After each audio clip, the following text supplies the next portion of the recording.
Romantic और मजेदार हिंदी कहानियां सबसे पहले देखने के लिए आप हमारे चैनल को सब्सक्राइब कर लीजिए और पास में ही लगे बेल आइकन को भी दबा दीजिए। सौरभ, ऐसे कब तक चलेगा? तुम्हारा क्या मतलब है माधवी? मेरा मतलब यह है कि सौरभ, माधवी ने एक पल रुक कर कहा, अब हम ऐसे कब तक छिप छिप कर मिला करेंगे जब तक तुम्हारा और मेरा सच्चा प्यार है। समझाते हुए सूरज बोला, फिर तुम घबराती क्यों हो? मैं घबराती तो नहीं हूँ सौरभ, मगर इतना कहती हूँ कि अब हमें शादी कर लेनी चाहिए। माधवी ने जब यह प्रस्ताव रखा तब सौरभ सोचने पर मजबूर हो गया। हाँ, सौरभ ने माधवी से प्यार किया है, शादी भी करना चाहता है, मगर इसके लिए उसने अपना मन अभी तक नहीं बनाया है। उसके इरादे में कुछ और ही है जो वह माधवी को बताना नहीं चाहता है। उसने माधवी को अपने प्रेम जाल में पूरी तरह से फांस लिया है। अब मौके का इंतजार कर रहा है। उसे चुप देखकर माधवी फिर बोली, क्या सोच रहे हो सौरभ? सोच रहा हूँ कि हमें अब शादी कर लेनी चाहिए। बताओ कब करें शादी? तुम तो जानती हो माधवी, मेरे माँ बाप बचपन में ही गुजर गए थे। अंकल ने मुझे पाला पोसा और पढ़ाया, इसलिए वे जैसे ही अपनी सहमति देंगे हम शादी कर लेंगे। मगर डैडी मेरी शादी के लिए जल्दी कर रहे हैं। समझाते हुए माधवी बोली, मैं टालती जा रही हूँ, आखिर कब तक टालूंगी? बस माधवी, अंकल हाँ कर दे तो हम फौरन शादी कर लेंगे। पता नहीं तुम्हारे अंकल न जाने कब हाँ करेंगे। जब हमने इतने दिन निकाल दिए, थोड़े दिन और निकाल लो। मुझे पक्का यकीन है कि अंकल जल्दी ही हमारी शादी की सहमति दे देंगे। कहकर सौरभ ने विश्वास जताया, मगर साध्वी को उसके इस विश्वास पर यकीन नहीं हुआ।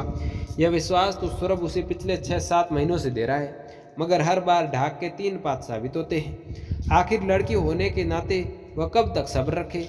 माधवी नाराजगी से बोली, नहीं सौरभ, तुमने मुझसे प्यार किया है और मैं प्यार में धोखा नहीं खाना चाहती। आज मैं अपना फैसला सुनना चाहती हूँ कि तुम मुझसे शादी करोगे या नहीं। देखो माधवी, मैंने तो तुमसे इतना ही प्यार किया है जितना कि तुमने मुझसे किया है। समझाते हुए सौरभ बोला, मगर तुम मेरे हालात को क्यों नहीं समझ रही हो? मगर मेरे हालात को तुम क्यों नहीं समझ रही हो? सौरभ, तुम लड़के हो, मैं एक लड़की हूँ। मुझ पर बाप का कितना दबाव है यह तुम नहीं समझोगे।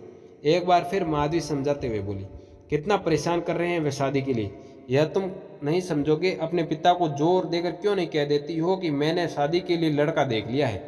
सौरभ बोला, बस यही तो मैं नहीं कर सकती हूँ सौरभ। तुम समझने की कोशिश क्यों नहीं कर रहे हो, और तुम मेरे हालात को समझने की कोशिश क्यों नहीं कर रही हो? सौरभ जरा नाराजगी से बोला। माधवी ने भी उसी नाराजगी में जवाब दिया, ठीक है, तुम लड़के होकर डरपोक बनकर रहते हो तो मैं तो लड़की हूँ, फिर भी मैं तुम्हारे फैसले का इंतजार करूंगी। कहकर माधवी चली गई। सौरभ भी उसे जाते हुए देखता रहा। दोनों का प्यार कब परवान चढ़ा यह उनको अच्छी तरह पता है। वैसे सौरभ एक बिगड़ा हुआ नौजवान था, जबकि माधवी गरीब परिवार की लड़की, अपने माता पिता की इकलौती बेटी। उससे 2 छोटे भाई जरूर थे। माधवी अब जवानी की दहलीज पर कदम रख चुकी थी। जब लड़की जवान हो जाती है तब हर माता पिता के लिए चिंता की बात हो जाती है। माधवी के लिए लड़के की तलाश जारी थी। कुछ लड़के मिले, मगर वे दहेज के लालची मिले। माधवी के पिता रघुनाथ ज्यादा दहेज नहीं दे सकते थे। वे चाहते थे कि माधवी का साधारण घर में ब्याह कर दें, जहां तक वह सुख से रह सके, मगर ऐसा लड़का उन्हें कई सालों तक नहीं मिला। माधवी सूरज से शादी करना चाहती थी। वह बिना सोचे समझे उसे अपना दिल दे बैठी थी। इन 6-7 महीनों में वह सौरभ के बहुत करीब आ गई, मगर उसे समझ नहीं पाई। उसने उस पर प्यार भी खूब जताया, ज़रूरत की चीज़ें भी उसे खरीद कर दी, मगर उसकी इस हवा अपने माँ बाप तक को नहीं लगने दी। इसके लिए उसने 2-3 ट्यूशनें भी कर रखी थी, ताकि माँ बाप को यह एहसास हो कि वह ट्यूशन के पैसों से चीज़ें खरीद कर ला रही है। जब भी सौरभ का फ़ोन आता वो फ़ौरन उससे मिलने चली जाती। तब घंटों बातें करती, शादी के बाद क्या करना है, सपनों के महल बनाती। मगर कभी भी वह यह भी सोचती कि यह सब फिल्मों में होता है, असली ज़िंदगी में यह सब संभव नहीं है। मगर जब भी वह उससे शादी की बात करती, वह अंकल का बहाना कर टाल देता। आखिर ये अंकल कौन थे, इसका जवाब उसके पास नहीं था। तभी माधवी को एहसास हुआ कि कोई उसके पीछे पीछे बहुत देर से चल रहा है।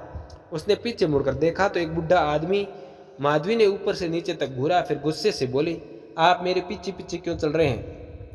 मैं जानना चाहता हूँ बेटी, जिस लड़के को तुमने छोड़ा है उसके बारे में क्या जानती हो? उस बुढ़े ने यह सवाल पूछकर चौंका दिया। माधवी पल भर के लिए यह सोचती रही, यह आदमी कौन है और यह सवाल क्यों पूछ रहा है। कुछ देर तक माधवी कुछ जवाब नहीं दे सकी। जब उस बुढ़े ने फिर पूछा, तुमने जवाब नहीं दिया बेटी, मगर यह आप क्यों पूछ रहे हैं बाबा?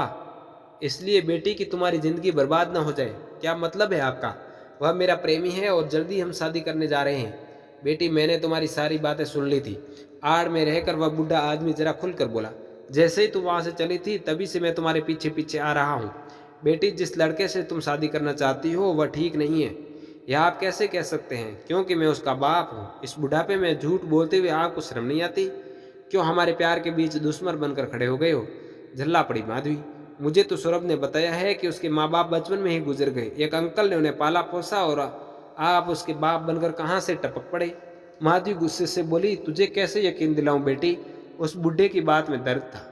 वह आगे बोला, मगर मैं सच कह रहा हूँ बेटी, सौरभ मेरा नालायक बेटा है, जिसे मैंने अपनी जमीन जायदाद से भी कानूनन अलग कर दिया है। वह तुमसे शादी नहीं करेगा बेटी, बल्कि शादी के नाम पर तुम्हें कहीं ले जाकर किसी कोठे पर बेच देगा। सारे गैरकानूनी धंधे वह करता है। अफीम की तस्करी में वह जेल की हवा भी खा चुका है।